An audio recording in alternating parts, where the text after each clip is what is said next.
Wel- Welcome everyone.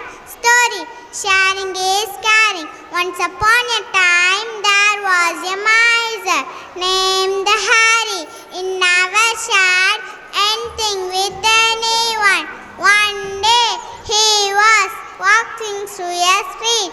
On the way he saw a saint.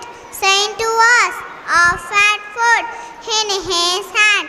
He gave food, bats and animals. He gave food, people also. At last there was nothing left for him. Harry was watching this and go to the saint. Why you give all the food? There is nothing left for you. Saint replied, sharing with others, ultimate happiness. Now Harry understood the value of sharing.